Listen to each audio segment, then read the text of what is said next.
જ્યારે ભીતરના મૌનનો હિસાબ શબ્દોમાં મંડાય અને થીજી ગયેલા વિચારોને નવી દિશા મળે ત્યારે જન્મે છે એક સાચી અભિવ્યક્તિ.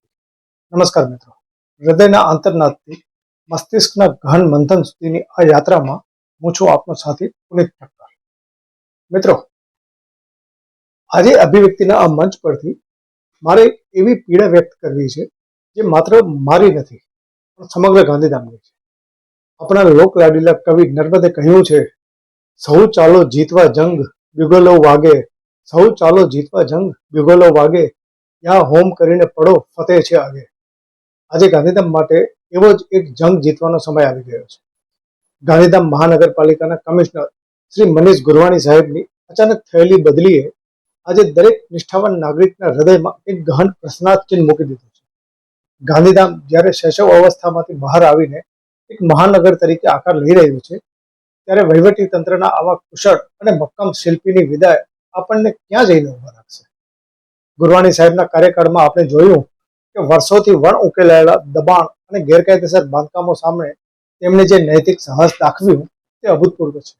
કોઈ પણ રાજકીય ભય કે બાહ્ય હસ્તક્ષેપને વશ થયા વિના તેમણે જે રીતે કાયદાનું શાસન સ્થાપિત કર્યું તેનાથી સામાન્ય જનતામાં એક નવો વિશ્વાસ જાગ્યો છે.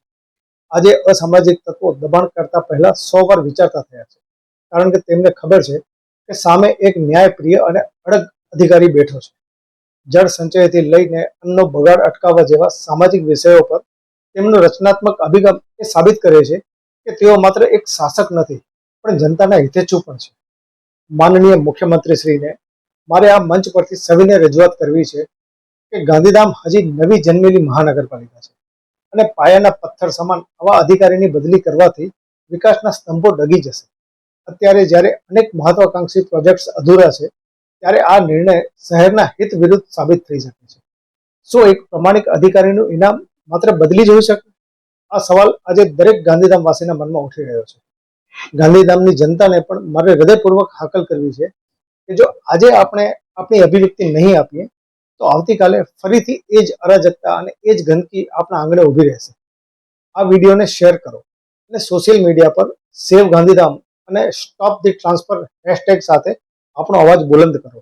યાદ રાખજો, મૌન એ સંમતિનું લક્ષણ છે અને આજે મૌન રહેવું એ આપણા શહેર સાથે અન્યાય કરવા બરાબર છે. ચાલો સત્ય અને પ્રમાણિકતાના પક્ષમાં ઊભા રહીએ અને આપણા શહેરના ઉજ્જવળ ભવિષ્ય માટે અવાજ ઉઠાવીએ. જય હિન્દ, જય જય ગરવી ગુજરાત.